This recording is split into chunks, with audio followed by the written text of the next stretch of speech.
Bezat Hashem. Vous êtes. Vous entendez pas avec la musique, mais j'ai arrêté la musique normalement. Bon. Ah, vous avez raison. Voilà, ça doit être mieux là. Alors je vous disais bonjour à tous et à toutes. L'équipe de jour, l'équipe de nuit, ceux qui font les deux, Baruch Hashem.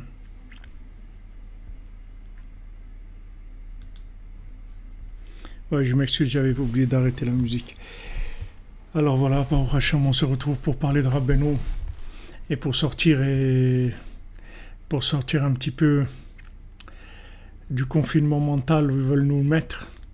Baruch Hashem, on est dans le confinement physique, mais on n'est pas dans le confinement mental. Au contraire, le mental, il est ouvert, il est réceptif, il est détartré, il est détendu, il est prêt à l'écoute, Baruch Hashem. Voilà, comme vous dites, Madame Nabed, bonjour les 2-8, ceux qui font les 2-8. Lâchez-nous.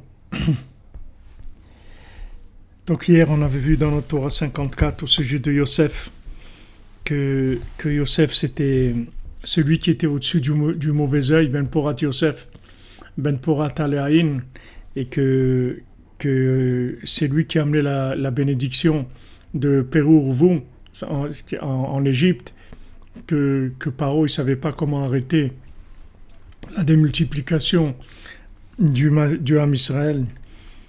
Et Akadosh Baruch Hu lui a dit à Yosef, Ani Kel Shaddai, moi je suis Kel Shaddai, pré ou V. C'est-à-dire qu'il a dit Hachem à Adam Arishon que maintenant, dans le monde, il faut vivre, il faut se multiplier, il faut faire des choses. Il faut faire des choses et pour ça, il faut sortir de la mentalité d'esclave parce que la mentalité d'esclave, elle empêche la créativité.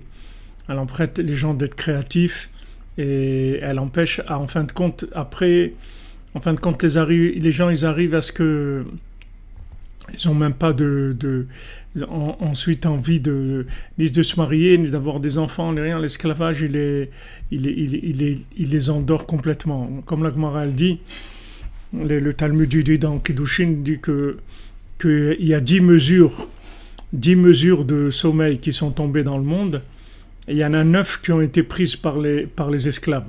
Les esclaves, ils ont pris 9 mesures de sommeil. Donc l'esclavage, ça nous endort, et quand on est endormi, alors on est complètement en dehors de tout ce qui peut être créativité, envie de donner, envie de faire des choses, envie de découvrir. Ça enlève tout le côté aventurier, tout, ça enlève tout, l'esclavage. Donc Yosef, il a compris que quand ses frères se sont opposés à lui, en fait, ils allaient en arriver là, puisque maintenant le fait qu'ils sont opposés à lui, ça veut dire qu'ils sont Pardon, excusez-moi. Le fait qu'ils se sont opposés à lui, en fait, ils se sont opposés à celui qui est venu les renouveler. Ils voulaient rester dans le côté conservateur. Et donc, Yosef, il savait très bien que ça les amenait doucement à l'esclavage. Donc, Yosef, il a avancé, il a préparé le chemin. Et quand ils sont arrivés, il a pu les installer. Et même si après, ils sont devenus esclaves, mais le fait que Yosef était avant eux, et qu'il est resté intentionnellement, il a voulu être enterré en Égypte, et il leur a demandé que quand ils allaient partir, qu'ils le prennent avec eux. Il est resté avec eux en Égypte pour les aider à sortir, puisque c'est grâce à lui qu'ils sont sortis. Donc lui, Yosef, il représente l'alliance, et son nom lui-même, c'est le nom de la procréation, de la créativité, puisque quand Rachel elle a eu Yosef, elle a nommé Yosef en disant Yosef li Hachem ben Acher, que Hachem il me rajoute encore un enfant. Et c'est ça le nom qu'elle a donné à Yosef. C'est-à-dire Yosef, ça veut dire qu'il rajoute. C'est-à-dire que le principe de Yosef, c'est le principe de l'alliance qui va permettre la démultiplication, qui va permettre la vie, la créativité, tous ces éléments-là. Donc ça, c'est le principe, si vous voulez, de la mémoire dont on parle. C'est-à-dire dans cet enseignement, que maintenant le principe de la mémoire, c'est le principe de la vie. Parce que l'autre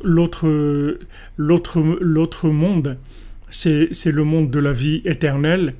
Et dans ce monde-là, il y a un petit peu de cette vie-là qui vient. Et à nous de chercher plus et de développer au maximum. Et plus on va faire de choses dans ce monde, on va faire de bonnes actions, on va aider les autres, on va avoir des enfants, on va avoir des élèves, on va avoir des gens qu'on a aidé à sortir de leur esclavage. Et plus ça s'appelle être vivant. C'est-à-dire on est vivant par rapport à la créativité qu'on a. C'est ça qui s'appelle vivant. Donc ça vient de la vitalité de l'autre monde. C'est pour ça qu'on a besoin d'avoir toujours en mémoire d'où on vient, où est-ce qu'on va, pour savoir exactement qu'est-ce qu'on a à faire, quel est le but de notre passage ici. Donc ça, on avait vu hier avec Yosef. Et Rabbi Nathan, maintenant, il reprend la notion dont on avait parlé de payer l'ouvrier le jour même. La Torah nous dit, tu vas pas faire dormir le salaire d'un employé journalier jusqu'au matin. C'est-à-dire que tu dois lui donner le soir le salaire de son travail de la journée.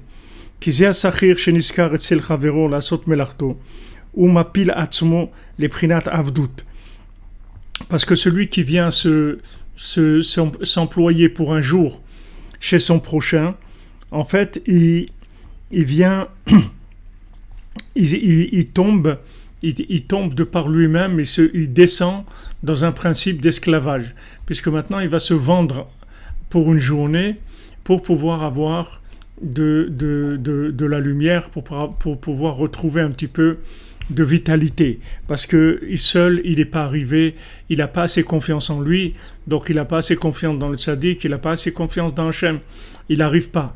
Donc maintenant quand il va s'employer, il va se vendre pour la journée, mais il a absolument besoin de son salaire, parce que dans ce salaire-là, il va y avoir la vitalité qu'il a prise en descendant dans l'esclavage pour aller récupérer la vitalité, comme quand on est descendu en Égypte et qu'on a été récupérer la vitalité qui se trouvait chez Paro, et c'était indispensable, on était obligé de passer par là, on ne pouvait pas faire autrement.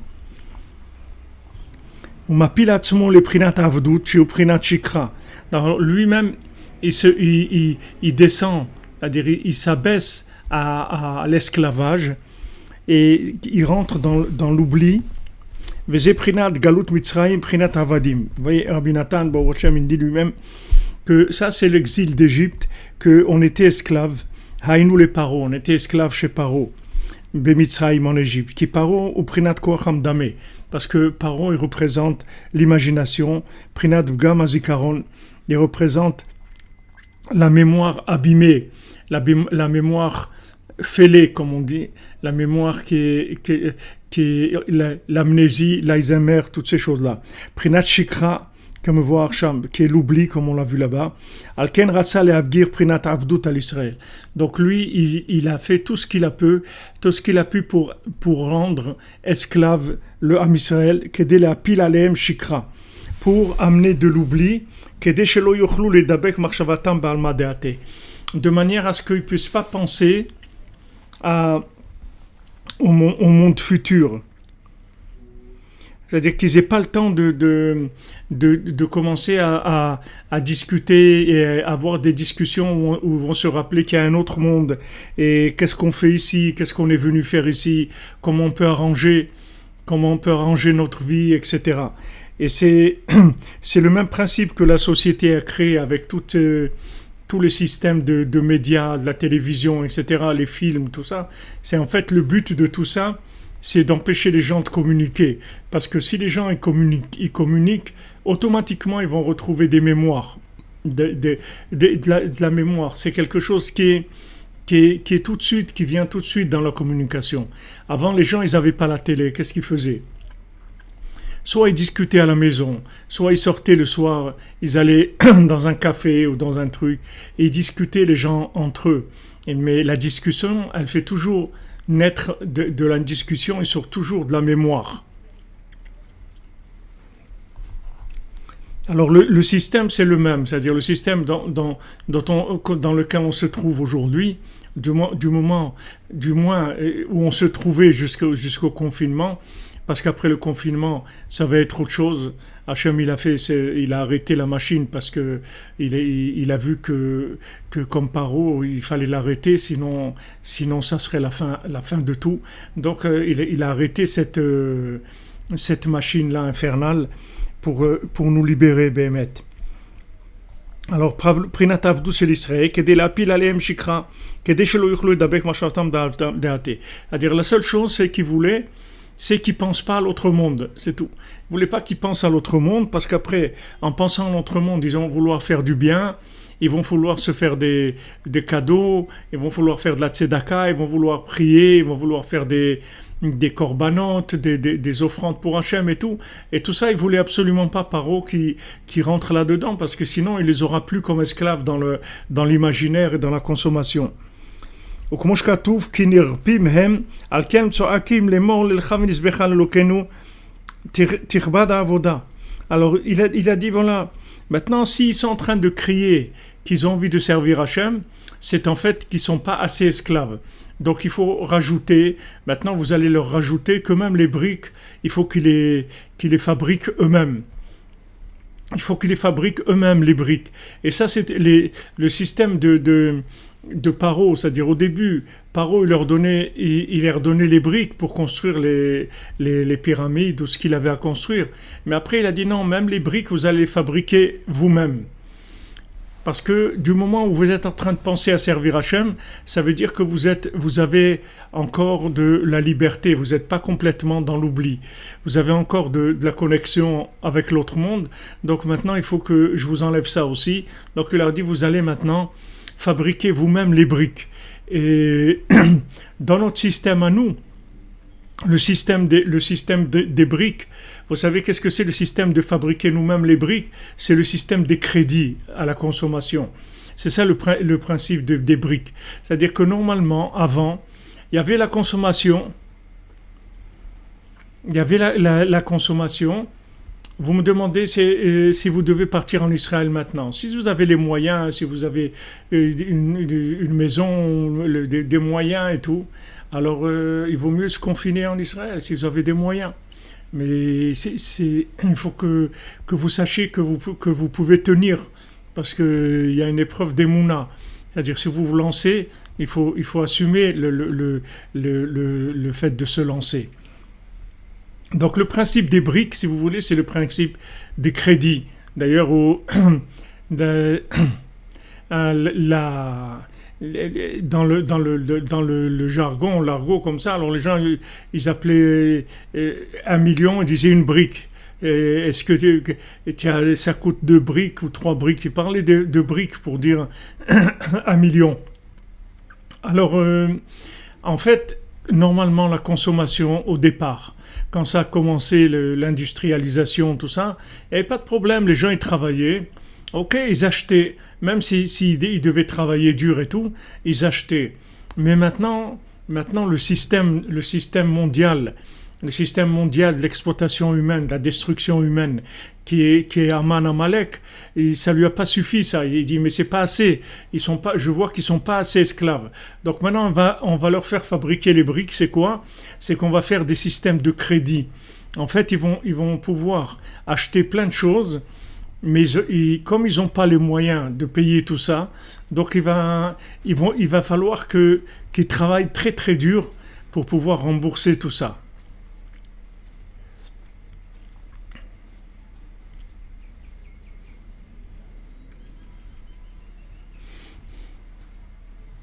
Vous comprenez? Voilà. Voilà, les gens ils disent sans patate, mais avant ils disaient une brique.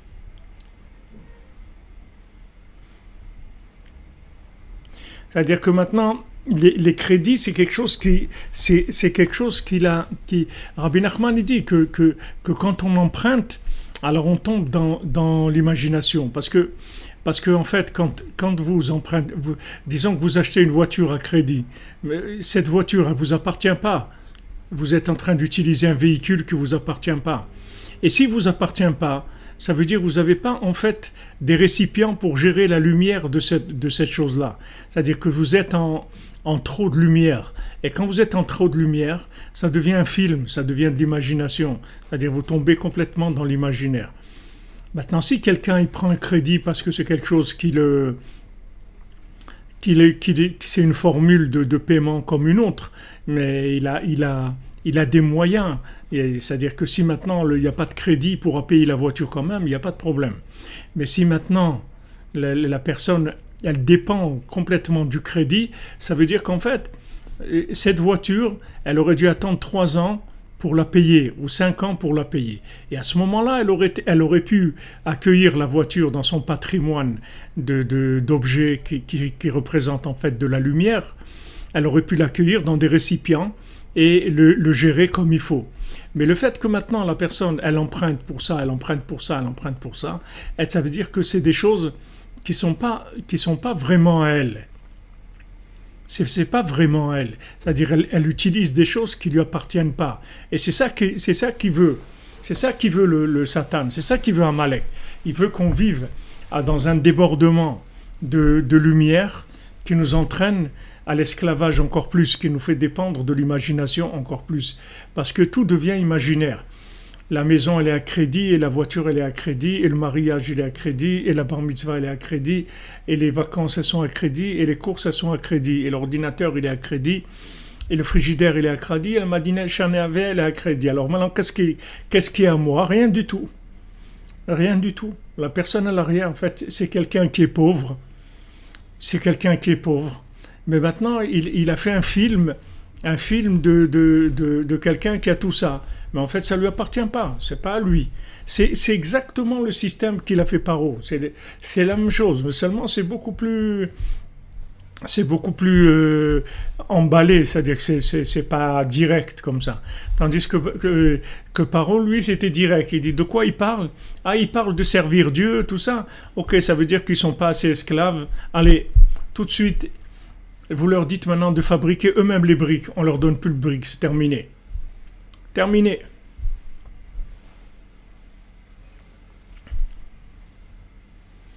Vous comprenez?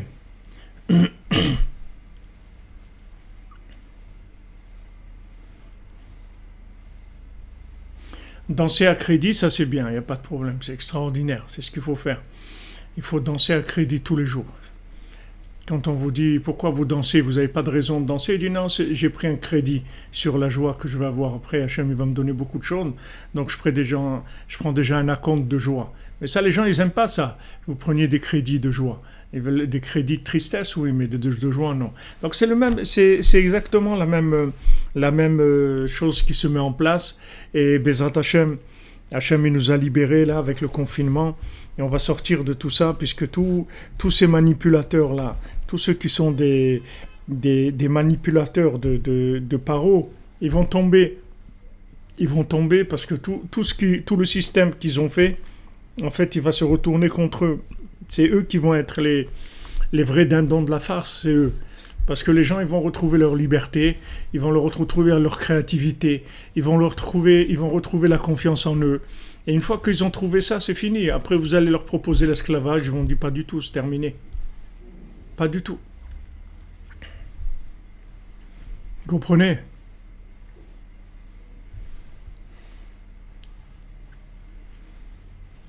Bon, Hachem, moi je vous ai transmis ce que Rabbi Nachman nous a transmis à travers un baron Kiblitcher, que lui il dansait tout le temps et il avait rien du tout. Alors il disait, quand on lui disait pourquoi tu danses, il dit non, je danse pour les choses qu'Hachem va me donner après.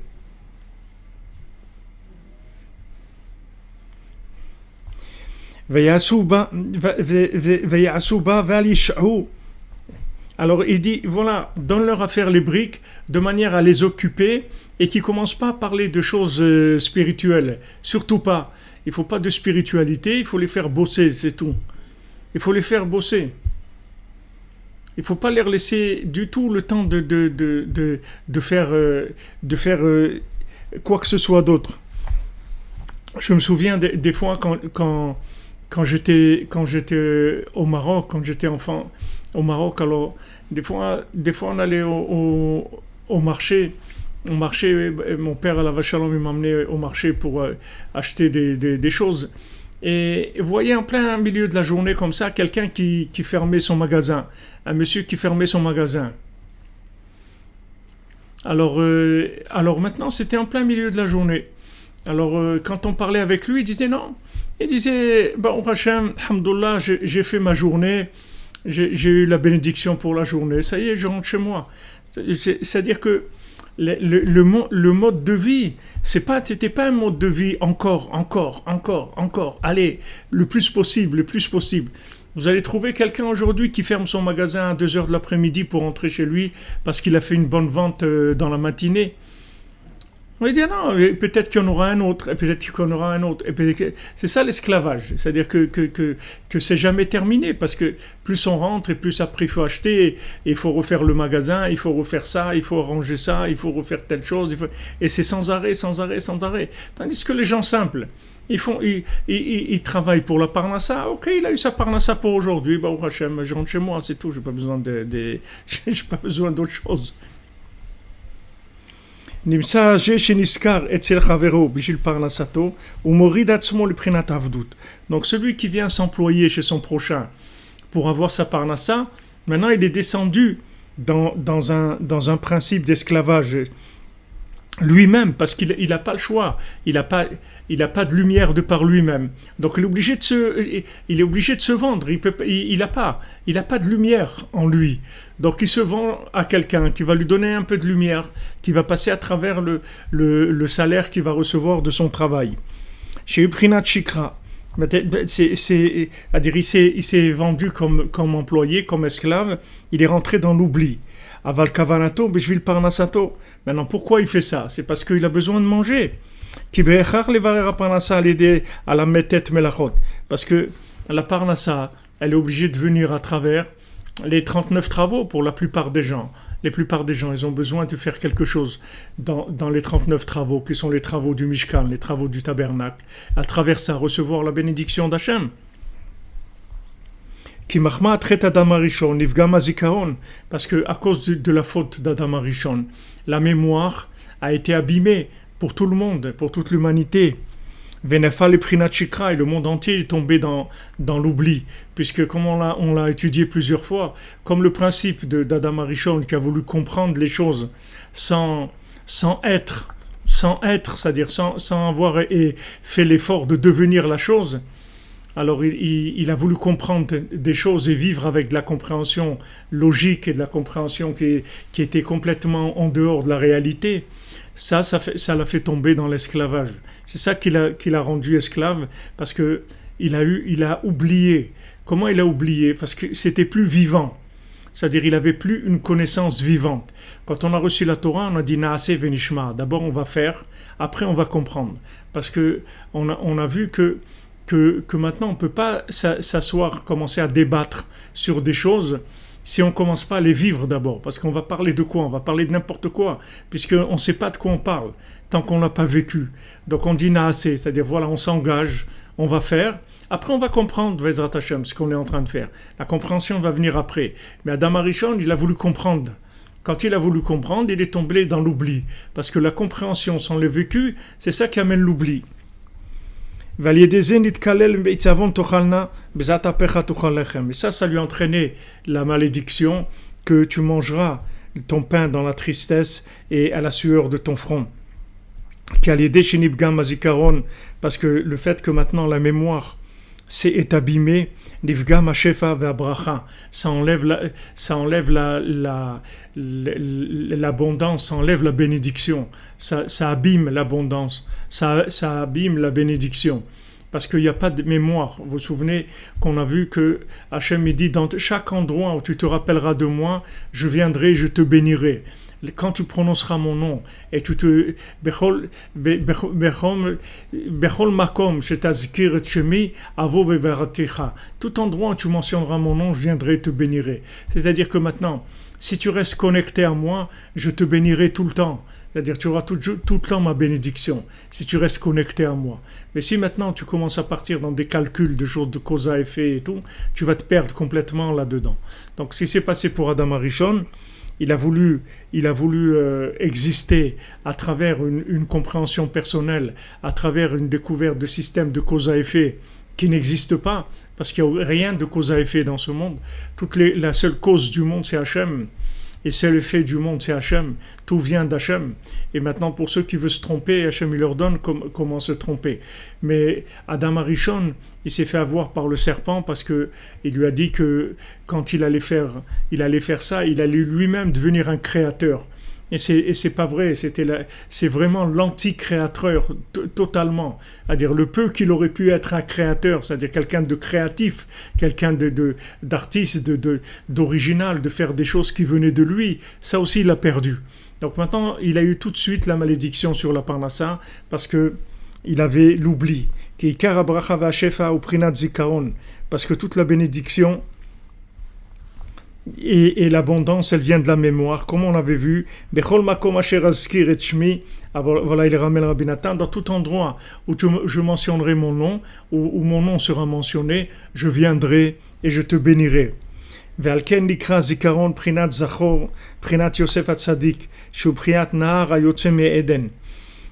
Maintenant, c'est pour ça que la mémoire, ça s'appelle Zachor, c'est-à-dire ça. Pourquoi la mémoire, ça s'appelle masculin? Pourquoi le principe de la mémoire, c'est un principe masculin? Parce que, il dit, c'est le principe de Yosef Hatzadik. Le principe de la mémoire, c'est le principe de Yosef Hatzadik. Shoprinat Nahar Ayotzim Eden. Que c'est un fleuve, une rivière qui sort du Éden. Il y a une rivière qui sort du Éden, du paradis. Sinon, chez Kol Hashpaot, c'est un conduit de toute l'abondance qu'il y a d'oie. C'est-à-dire toute l'abondance du monde, elle vient d'un conduit qui sort du paradis et qui vient arroser le jardin. C'est-à-dire cette rivière-là, qui sort du Éden, les Hashkot et Tagan pour arroser le jardin, c'est tout le shefa, toute l'abondance du monde. Valken Behemet, Kol Echad Ve'echad. C'est pour ça que Behemet, Kol Echad Ve'echad, chacun d'entre nous, Kefi Ma Shemedabek Marshavato Yoter Be'alma Deate, plus il attache sa pensée à l'autre monde, Veshomer et Azikaron Beyoter, il fait attention de garder la mémoire, de ne pas faire des choses qui vont le rentrer dans l'oubli, qui vont lui faire oublier la présence divine. Azaï Parnasato Benakel Yoter. Sa Parnassa, elle sera plus facile. Donc Rabbi Nathan, voilà, il dit, pour la Parnassa plus facile, c'est quand on se concentre sur la mémoire. Plus on se concentre sur la mémoire, et plus la Parnassa, elle sera facile. Ki Karashefa Meprinat Zikaron. Parce que toute l'abondance, toute la bénédiction, ça, elle vient de la mémoire. Chez Oprinat Yosef, qui est le principe de Yosef, c'est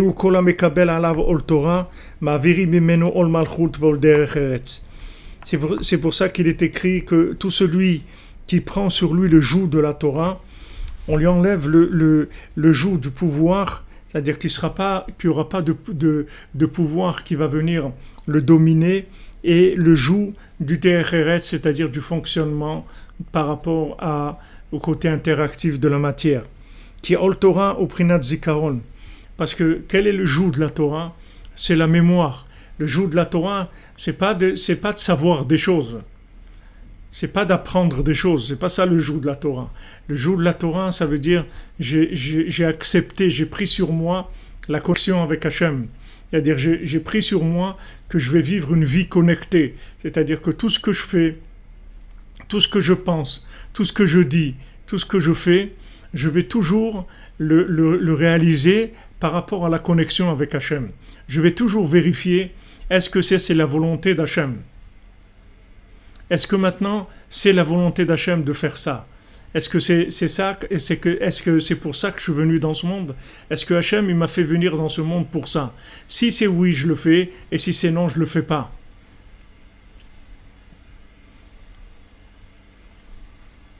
Oui, monsieur Bouchard Johnny, pourquoi le consistoire il n'est pas aussi ouvert que Rabbi Nachman? Parce que le consistoire, il a été mis en place par Napoléon. Et Napoléon, c'est le même principe que Paro. Napoléon, c'est exactement le même principe que Paro. Parce que lui-même, c'était un fils de servante, Napoléon. Et c'est toute l'histoire que Rabbi nous l'a racontée du fils du roi et du fils de la servante. Il a démarré avec ça en parlant de Napoléon. Parce qu'il a dit une fois, il dit, ah oui, c'est vrai, il y a un qui était fils de servante et il est devenu empereur. Mais qu'est-ce qu'il a fait Napoléon? Napoléon, au lieu d'avoir des problèmes avec les religieux, il leur a dit, mais pas du tout, on est des amis, nous. Seulement, je veux que ça soit bien organisé, je veux que ça soit géré par l'État. Donc, je vais faire un organe d'État je suis prêt à financer, il n'y a pas de problème. Mais il faut que ça passe avec l'État pour que ça soit géré correctement, que ça soit quelque chose de bien, etc. Il aura bien bourré le crâne. De toute façon, il a imposé. C'était pas quelque chose qu'il a proposé, c'est quelque chose qu'il a imposé. Et ça, c'est le début de l'esclavage. C'est le début de l'esclavage. Donc après, quand vous rentrez dans ces systèmes-là, vous perdez le cœur complètement et vous êtes un fonctionnaire. Vous êtes un fonctionnaire, vous avez plus le côté branché. C'est très très difficile d'être dans des systèmes et de rester branché. Très très difficile. C'est extrêmement difficile. C'est pour ça que vous aurez affaire à des systèmes bornés et fermés, parce que ce sont des fonctionnaires. C'est-à-dire que les gens eux-mêmes, ils se sont vendus. Les gens eux-mêmes, ils se sont vendus à l'État, ils se sont vendus pour avoir un salaire de l'État ou un terrain de l'État ou une synagogue de l'État ou un truc. Ils ont été d'accord de faire un deal avec l'État. Mais c'est pas que dans ce deal-là, en fait, il va devenir esclave. Et quand il va devenir esclave, il a tout perdu parce qu'il a perdu la mémoire. Du moment où il rentre dans l'esclavage, il rentre dans le sommeil, il perd la mémoire. Et il perd tout. Quand il a perdu la mémoire, il a tout perdu. Mais ça, au début, les gens ne se rendent pas compte. Ils croient que ça va aller mieux. Ça va être mieux parce que c'est géré par l'État. Il y a tous les systèmes. Il n'y a pas de système gratuit. Quand un système il donne quelque chose, c'est parce qu'il va prendre beaucoup plus que ce qu'il va donner. Sinon, il ne donne rien du tout. Regardez maintenant toutes ces vieilles personnes qui laissent mourir dans les hôpitaux et tout. Parce que c'est des gens, il n'y a rien à gratter avec eux. Qu'est-ce que quelqu'un de 90 ans, qu'est-ce qu'il va rapporter à Paro? Il ne va rien lui rapporter du tout. Alors il a qu'à mourir, c'est tout. Pourquoi on va le soigner? Pour ses beaux yeux, quelqu'un de 90 ans, qu'est-ce qu'on va faire avec lui? Qu'est-ce qu'il va rapporter dans la caisse de Paro? Rien du tout. Donc allez, il y a une occasion maintenant de pouvoir laisser mourir les personnes âgées. Laissez-les mourir, c'est tout. Alors maintenant qu'on parle de Ol Torah, quand on parle de Ol Torah, ça veut dire que maintenant on a pris le joug de vivre en connexion. C'est-à-dire, c'est comme si vous êtes marié. C'est-à-dire que quand vous êtes marié, vous êtes engagé à vivre avec quelqu'un, c'est-à-dire d'avoir un rapport avec quelqu'un, vous n'êtes plus seul.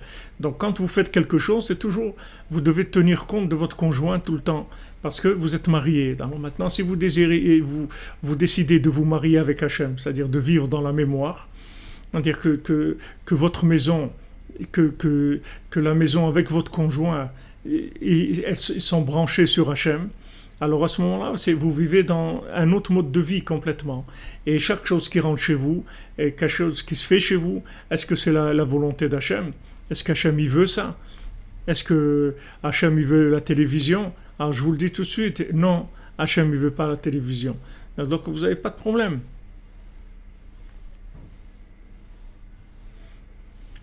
C'est sûr, Ruth, elle n'a pas eu besoin du consistoire. Elle a vraiment, elle a vraiment pas eu besoin du consistoire.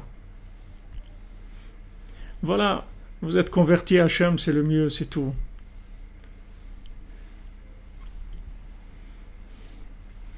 Si vous voulez vous marier avec Hachem, il faut faire de la place, il faut nettoyer.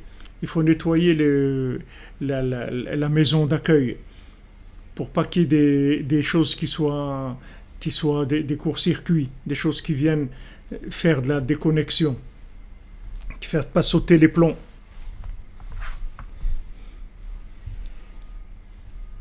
Alors, quand on prend le Hol Torah, le joug de la Torah, c'est ça. C'est-à-dire qu'on a décidé de vivre en accord avec Hachem, d'avoir un foyer en accord avec Hachem. Et si on décide ça, il n'y a aucun problème. Il n'y a aucun problème. Tout marche. Il y a la bénédiction, il y a tout. Il y a tout. Quand on a décidé de vivre comme ça, Hachem, il donne absolument tout. Qui a l'idée à Torah, dvekim be'alma deate, parce que grâce à la Torah, on s'attache à l'autre monde. Alken parnasato benakel yoter, donc sa parnasa est plus facile. Qui m'a viré mimeno ol, parce qu'on lui enlève le joug de l'interactif de la matière, puisque maintenant il a décidé de vivre en connexion avec l'autre monde, donc on va lui faciliter beaucoup tout ce qui est le protocole du vécu de ce monde. Qui kola shefa va parnasa miprinat shmirat hazikaron, parce que toute l'abondance, toute la bénédiction, toute la parnasa, elle vient du fait de garder la mémoire.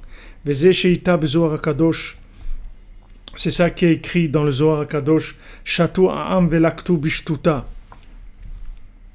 C'est-à-dire que quand il y a eu la manne, alors on a dit Shatu ha'am, que le peuple qu'il aille, Shatu c'est comme s'étendre, qu'ils aillent s'étendre dans le champ et qu'ils récoltent la manne.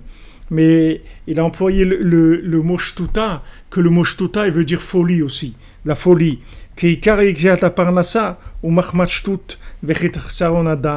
Parce que toute la fatigue pour la parnassa, elle vient de la folie et du manque de conscience. Parce que parce qu'il ne fait pas d'effort pour attacher sa pensée à l'autre monde.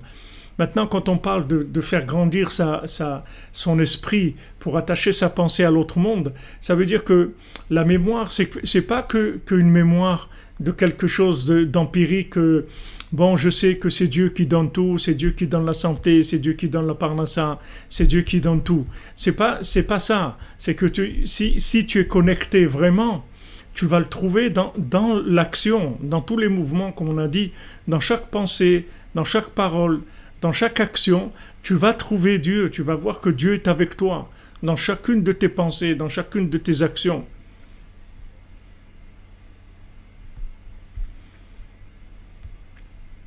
Voilà, exactement. Si maintenant vous n'êtes pas en phase, c'est-à-dire si vous branchez pas avec les aimants de la nature, alors il n'y a pas de connexion. Il n'y a pas de connexion. Ça veut dire que la connexion, ça ne veut pas dire que maintenant je crois en Dieu et je fais ma vie. La connexion, ça veut dire que ma vie, c'est Dieu. Je le vois partout. Je le vois partout. Dans tout ce que je fais, je le vois. Je vous donne un exemple. Vendredi dernier, quand je suis sorti faire les courses pour Shabbat, alors j'ai pris la carte pour payer. Et il y a une pensée qui vient, qui me dit prends des espèces. Alors j'ai répondu dans ma tête, j'ai dit mais pourquoi je vais prendre des espèces? J'ai la carte, je vais payer, c'est tout. Et la pensée elle revient, on t'a dit prends des espèces. Et j'étais pas content de cette pensée, mais je me suis plié. J'ai dit ok, pas de problème. Donc je vais chez le premier marchand, j'achète les légumes, tout ça, ok, je paye avec la carte, pas de problème. Je vais chez le deuxième marchand, j'achète des trucs et tout, il arrive la carte, il dit ah non, je m'excuse, la machine ne marche pas. Est-ce que tu as des espèces pour payer? Alors j'ai payé avec les espèces. Mais c'est-à-dire que maintenant, quand vous voyez ça, quand vous voyez ça, alors vous voyez que Hachem il vous accompagne. Il veut pas que vous ayez vous ayez de la peine ou que vous n'allez pas acheter les choses pour Shabbat parce que vous voulez pas revenir à la maison chercher des espèces. Il dit, vous allez vous fatiguer à revenir, à repartir. Hachem vous envoie une pensée. Maintenant, si vous êtes d'accord que cette pensée, elle vient d'Hachem, alors vous agissez en conséquence et vous avancez. Vous comprenez? Ça, c'est le principe, si vous voulez, de la connexion à Hachem. C'est dans le vécu. C'est pas quelque chose de général. On a vu, il y a la Emouna en général, qu'on croit en Dieu, mais aussi être lié dans l'action avec lui, dans nos actions, dans nos pensées, dans nos paroles. On est lié. On le voit, il est avec nous, on avance avec lui.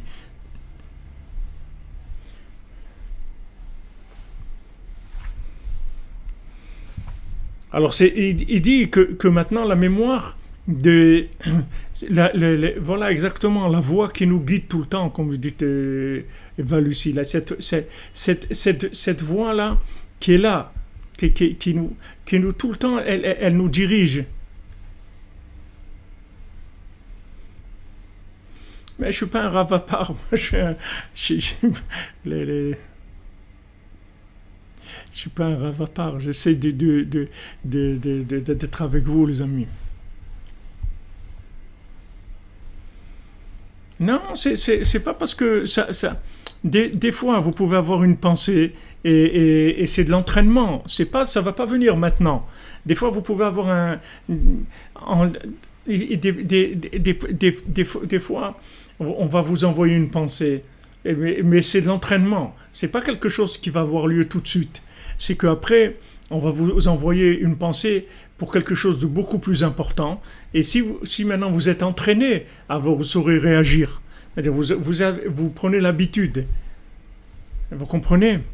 Vous prenez l'habitude de tenir compte de ça. Même si vous ne voyez pas un résultat, même si vous arrivez et la pensée que vous avez eue, en fait, elle n'a pas marché concrètement par rapport à la situation. Mais le fait que maintenant, vous êtes habitué à vivre avec cette voix de la pensée, comme on dit, c'est une voix qui est dans la pensée, qui est dans la parole, qui est dans l'action. Il y a une voix qui communique avec nous à travers toutes ces choses qu'on fait. Alors c'est cette voix-là, quand on s'habitue à l'écouter, des fois des fois, on aura vraiment une épreuve importante, des choses qui sont très très importantes. C'est pas que d'aller faire des courses. Des fois, ça peut être quelque chose de décisif dans la vie. Et quand on va écouter cette voix, alors on va être sauvé. Il y a des gens, ils ont eu leur vie qui a été sauvée grâce à ça. Des gens qui ont eu leur vie qui a été sauvée. Des gens qui sont pas morts dans la Shoah parce ils ont entendu cette voix-là. Ils ont entendu cette voix qui dit il faut partir. Il faut partir, ne restez pas, il faut partir. Ils ont entendu cette voix, ils ont réagi, ils sont partis. Et ça y est, ils ont été sauvés. Ils ont mamash été sauvés. Maintenant, quand on s'habitue à vivre avec ça, bon, Hachem, ceux qui vivent avec cette voix, c'est des gens qui ont l'habitude de parler avec Hachem tout le temps. Quand vous avez, quand vous avez l'habitude de parler avec Hachem, alors après, vous êtes en connexion, il y a des messages qui viennent, vous envoyez des messages, vous recevez des messages, vous habituez à être dirigé. Vous n'êtes plus dans le truc tout calculé, tout maintenant. Tout est calculé, on a tout géré, je gère tout, je truc. Non, c'est pas ça. C'est pas comme ça qu'on vit. Même si on gère tout, mais on essaye du moins. Il faut laisser la porte ouverte à Hachem. Il faut laisser la porte ouverte à Hachem. Je ne sais pas si dans d'autres pays du monde il y a des consistoires. Je ne sais pas comment ça marche les autres pays du monde. Je ne sais pas. Je ne sais pas s'ils ont fait le même deal, mais en tout cas, un peu partout, la religion, elle est assez gérée par les gouvernements. Ils aiment pas tellement laisser ça libre.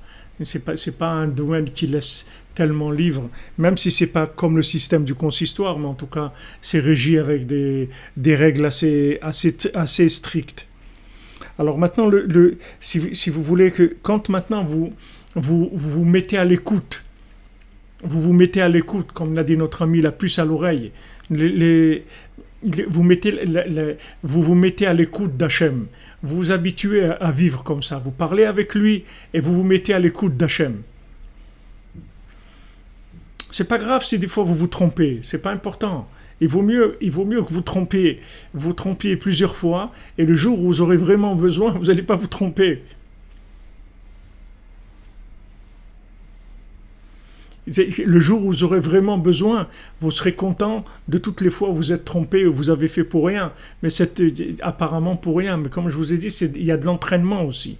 Il y a de l'entraînement.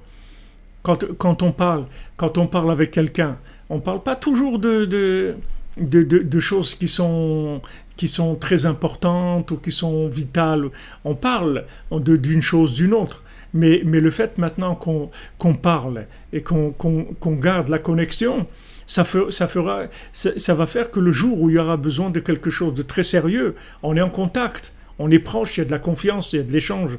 Donc on peut ouvrir le cœur, on peut parler vraiment. Mais ça s'est fait avec toutes ces petites discussions qu'on parlait d'une chose, d'une autre qui n'était pas vraiment importante. Alors là aussi, quand on parle dans l'Aïd des doutes avec Hachem et tout, des fois, on peut entendre une voix qui nous pousse vers quelque chose ou une autre, et c'était pas exactement comme on l'a pensé. C'est pas grave.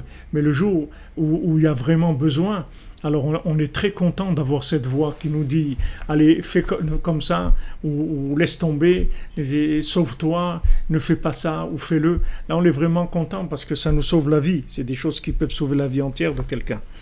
Donc c'est ça les dabek marshavato be'al mabdeate. Quand on dit attacher sa pensée à l'autre monde, c'est pas quelque chose, c'est pas de la si vous voulez, c'est pas de la mystique de penser, de fermer les yeux, de penser à l'autre monde et tout. C'est pas ça. C'est dans la rue, quand vous sortez, vous devez voir Hachem. C'est ça, attacher sa pensée à l'autre monde. Ça veut dire attacher sa pensée à la manifestation de l'autre monde qui se trouve ici. Quand on parle de Olam Haba, le monde à venir, c'est le monde, en fait, Haba, c'est le monde qui vient. C'est pas le monde à venir qui va venir, c'est le monde qui vient ici. C'est-à-dire le Olam Haba, ça veut dire c'est le monde, il vient ici. N'oubliez pas que Hachem, il a créé ce monde pour venir ici, pas pour nous attendre de l'autre côté. Hachem, il a créé ce monde pour venir ici, pour qu'on lui fasse de la place. Et plus on lui fait de la place, et plus il vient. Donc maintenant, si vous décidez de vivre à l'écoute d'Hachem, et que la première chose, c'est que vous habituez à lui parler quand vous avez besoin de quelque chose, et vous lui demandez tout, vous lui expliquez tout, vous lui racontez tout, vos joies et vos déboires, vous lui racontez tout à Hachem. Vous prenez l'habitude de vivre comme ça. Alors Hachem, il rentre dans votre vie, se manifeste, et il vous montre une chose, une autre, il vous fait faire des bons choix, et vous oriente comme il faut. Vous avez la bénédiction. La bénédiction, ça veut dire que vous êtes accompagné par l'infini. C'est ça qui s'appelle la bénédiction. La bénédiction, ça veut dire que vous êtes accompagné par une lumière qui est infinie. C'est ce qui s'appelle la bracha. C'est-à-dire, qu'est-ce que c'est faire grandir la conscience, en fait, c'est ça. C'est-à-dire, les gens, ils vont vous demander, mais comment je peux faire grandir ma conscience? Voilà, j'ai une conscience d'Hachem, je voudrais qu'elle soit plus grande, ma conscience d'Hachem. Alors, si tu veux maintenant être plus conscient de l'existence d'Hachem, il faut que tu t'habitues à vivre par rapport à lui. Il faut que tu t'habitues à vivre en rapport avec lui.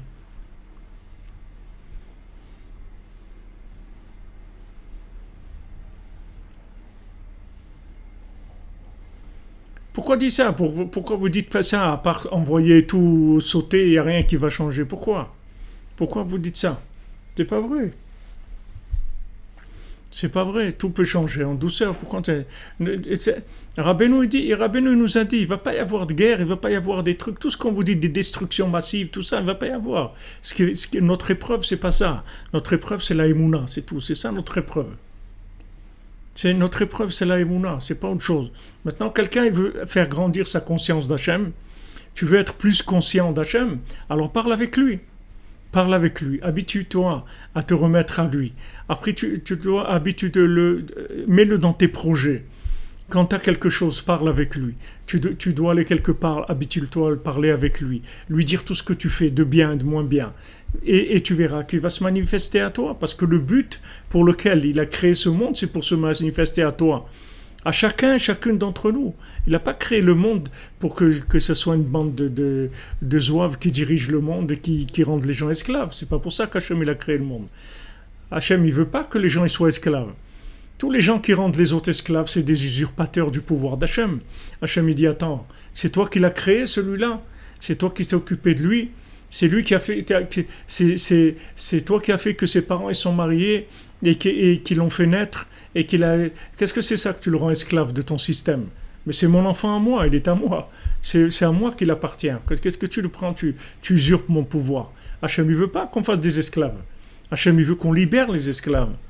Même quand il y avait l'esclavage, à l'époque dans la Torah, il y avait l'esclavage, il n'y a pas, au bout de 6 ans, on fait sortir la personne, il n'y a pas il y a pas de raison.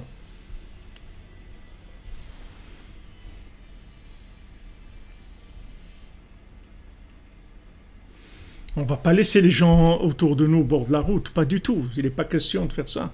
Si vous les laissez au bord de la route, c'est une partie de vous-même que vous laissez au bord de la route. Il n'est pas question de laisser qui que ce soit. On emmène tout le monde, mais on l'emmène avec la prière, c'est tout. On n'essaye pas de parler avec eux pendant des heures pour essayer de les convaincre. On parle avec Hachem, c'est tout. Je dis Hachem, voilà, moi je veux faire ça et ça. Et voilà. Mais je ne suis pas suivi, je ne suis pas écouté. Alors aide-moi, moi je veux être avec toi, moi je veux faire ma vie avec toi dans ce que tu as décidé. Aide-moi que mon entourage, mes proches, ils me suivent. Tout vous habituez à parler avec Hachem.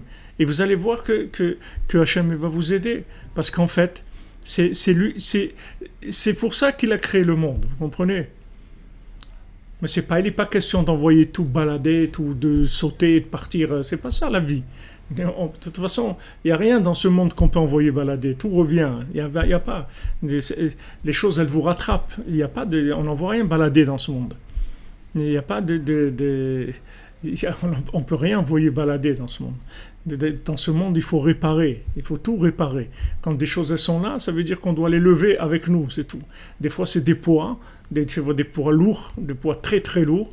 Eh bien, on doit les lever, c'est tout. Comment on l'élève? Eh bien, on parle avec Hachem. Il dit, regarde, moi je veux faire ça et ça. Maintenant, ils ne veulent pas me suivre, ils ne veulent pas écouter. Comment je dois faire? Aide-moi, ne nous laisse pas. Voilà, j'ai la responsabilité, je suis engagé. Je dois faire ma vie avec eux, donc aide-moi. Parlez, habituez-vous à parler avec Hachem. Quand vous allez vous habituer à parler avec Hachem, Hachem, il va se manifester à vous, et là, vous allez prendre conscience de son existence dans la Hashgacha pratique, c'est-à-dire dans la providence mamash, c'est-à-dire dans les choses matérielles.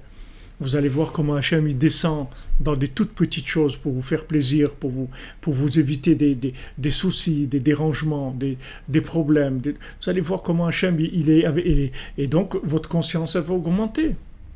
Elle va augmenter votre conscience. C'est comme ça qu'on fait augmenter la conscience.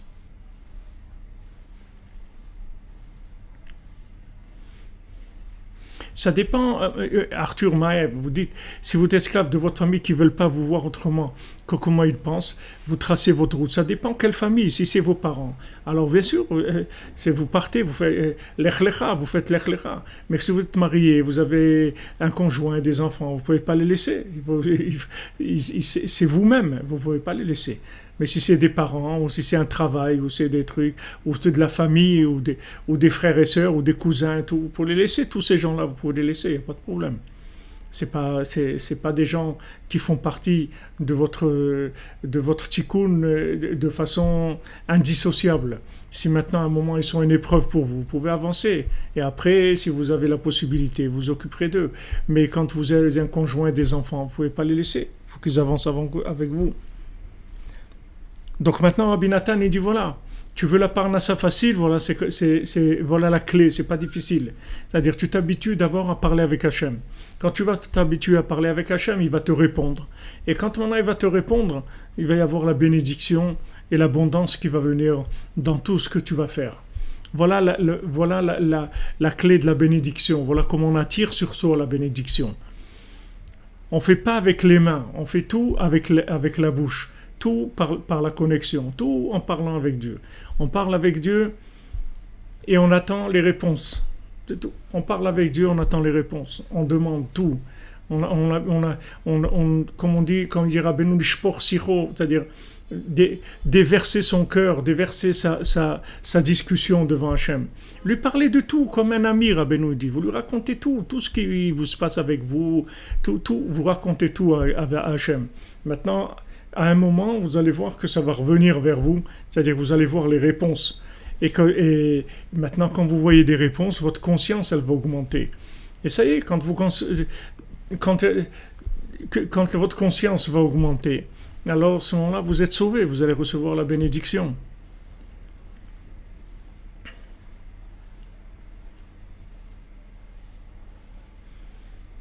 Lech lecha, c'est tout. Va pour toi. Tu es obligé à un moment d'aller pour toi. D'aller pour toi, c'est aller pour Hachem. Quand Abraham Avinu, il a voulu aller vers Hachem, Hachem lui a dit va vers toi, et c'est comme ça que tu vas venir vers moi. Va vers toi d'abord. Occupe-toi de toi, c'est-à-dire connecte-toi, prends conscience de la valeur que tu as, et après tu vas m'inclure dans ta vie, et à ce moment-là, on va faire un bon bout de chemin ensemble. Bezat Hachem.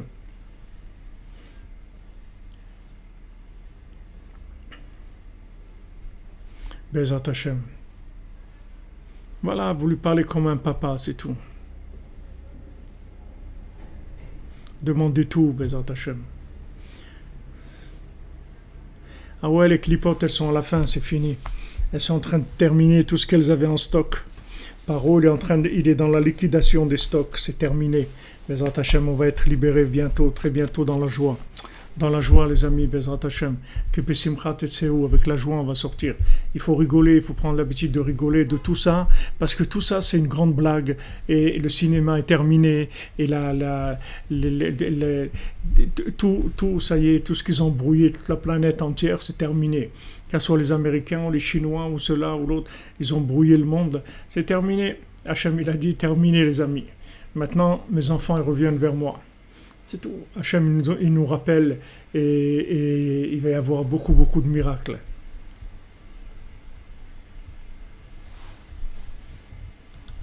Il va y avoir, Bezat Hachem, beaucoup de miracles, vous allez voir.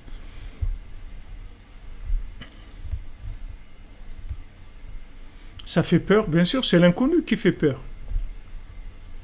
C'est l'inconnu qui fait peur. Non, vous avez le droit de dire Amen à distance. Pourquoi? Si vous entendez une bénédiction au téléphone, vous pouvez dire Amen, il n'y a pas de problème. Bezat Hachem connaît que des bonnes nouvelles et que Bezat Hachem à Lyon, que bénissez Lyon. Bezat Hachem, Hachem il soit avec vous tous à Lyon, à Paris, à Genève, là où vous êtes dans le monde. Qu'Hachem il soit avec vous, vous accompagne, comment dire, bima'akum, qu'ils accompagnent avec sa bénédiction et sa miséricorde, que tout bémet, ça soit que dans la joie, ça vienne très facilement, Bezat Hachem. Il va y avoir beaucoup de miracles. Il faut pas vous inquiéter. Ne vous inquiétez pas, n'ayez pas peur. La peur, elle va rien aider. Le Tikkun HaKlali, c'est une chose, Monsieur Silam, mais parler avec Dieu, c'est parler avec Dieu. C'est parler avec Dieu. Parler avec Dieu, c'est autre chose. C'est pas le Tikkun HaKlali. Le Tikkun HaKlali, c'est très bien. C'est pour pouvoir parler avec Dieu, le Tikkun HaKlali. Tikkun HaKlali, c'est comme si vous dites, si j'ai le téléphone, c'est bien. C'est bien, mais il faut parler. Mais oui, j'ai un téléphone. J'ai un téléphone. Oui, mais il faut parler. Merci les amis. Amen. Que des bonnes choses. Le Zivouk Bezrat Hachem pour tous ceux qui ont besoin. Que Hachem vous envoie votre Zivouk véritable avec qui vous allez pouvoir construire une maison pour Hachem. Amen. Que des bonnes nouvelles. On se retrouve Bezrat Hachem cette nuit à 3h30 pour l'équipe de nuit Bezrat Hachem. Pour les travailleurs de nuit, Inch'Allah, Bezat Hachem, que des bonnes choses. Est-ce qu'il y a une synagogue Breslev à Paris aujourd'hui? Je pense pas. Il y a des petits groupes, comme ça qui se réunissent. Mais une synagogue, Mamash, où il y a Minyan Breslev, je crois pas. Vous avez un peu à Levallois, vous avez un peu dans le 19e, vous avez plusieurs endroits où il y a des Breslev réunis. Mais je crois pas qu'il y a vraiment une synagogue Breslev. Si vous avez besoin, vous nous écrivez sur le site, on vous donne déjà des contacts pour voir un peu ce qu'il y a à Paris. Bezrat Hachem, bonne continuation, bonne fin de journée, que de bonnes nouvelles. Merci d'être là, hein, les amis, les élèves de la Yeshiva à Trois Coins, Ashrenu, Behemet Ashrenu. Merci Hachem, merci Rabbeinu qui nous a permis de vivre dans une telle intensité de connexion. Baruch Hashem, heureux sommes-nous.